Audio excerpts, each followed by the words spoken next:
புதுச்சேரியில் மக்களவைத் தேர்தல் வாக்குப்பதிவு காலை 7 மணிக்கு தொடங்க உள்ளது. வாக்குப்பதிவையொட்டி விரிவான பாதுகாப்பு ஏற்பாடுகளை தேர்தல் ஆணையம் மேற்கொண்டுள்ளது.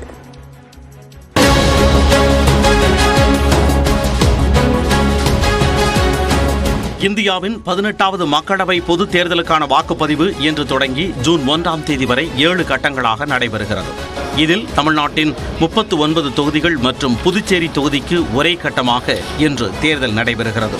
அத்துடன் கன்னியாகுமரி மாவட்டம் விளவங்கோடு சட்டப்பேரவை தொகுதி இடைத்தேர்தலும் இன்று நடைபெறுகிறது. தமிழ்நாட்டில் 39 தொகுதிகளில் 76 பெண் வேட்பாளர்கள் உட்பட 950 வேட்பாளர்கள் களத்தில் உள்ளனர். கரூர் தொகுதியில் அதிகபட்சமாக 54 வேட்பாளர்களும், நாகப்பட்டினம் தொகுதியில் குறைந்தபட்சமாக 9 வேட்பாளர்களும் போட்டியிடுகின்றனர். விளவங்கோடு சட்டப்பேரவை இடைத்தேர்தலில் 10 பேர் களத்தில் உள்ளனர். நேற்று முன்தினம் மாலையுடன் பரப்புரை ஓய்ந்தது. இந்த தேர்தலில் ஆளும் திமுக, அதிமுக, பாஜக தலைமையிலான கூட்டணிகள் மற்றும் நாம் தமிழர் கட்சி இடையே 4 முனை போட்டி நிலவுகிறது. மின்னணு வாக்குப்பதிவு இயந்திரங்கள், விவிபேட் இயந்திரம் உள்ளிட்ட வாக்குப்பதிவுக்கு தேவையான பொருட்கள் அனைத்தும் நேற்று வாக்குச்சாவடிகளுக்கு பலத்த பாதுகாப்புடன் அனுப்பி வைக்கப்பட்டன.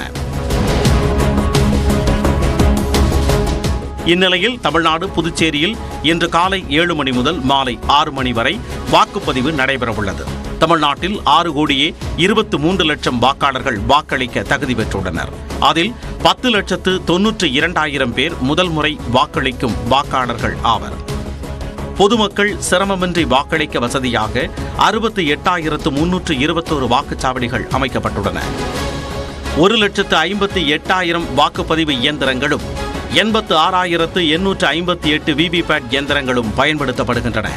தேர்தல் பணியில் 3,32,000 ஊழியர்கள் ஈடுபடுத்தப்பட்டுள்ளனர். தேர்தல் அமைதியாகவும் சுதந்திரமாகவும் நடைபெறுவதை உறுதி செய்யும் வகையில் 190 கம்பெனி துணை ராணுவ படையினர் பாதுகாப்பு பணியில் ஈடுபடுத்தப்பட்டுள்ளனர். அத்துடன் சுமார் 1,00,000 போலீசார் தேர்தல் பாதுகாப்பு பணியில் உள்ளனர். பதற்றமான 8,050 வாக்குச்சாவடிகளில் பாதுகாப்பு பலப்படுத்தப்பட்டுள்ளது. மொத்த வாக்குச்சாவடிகளில் 44,800 வாக்குச்சாவடிகள் வெப்காஸ்டிங் முறையில் நேரடியாக தேர்தல் ஆணையத்தின் மூலம் கண்காணிக்கப்பட உள்ளன.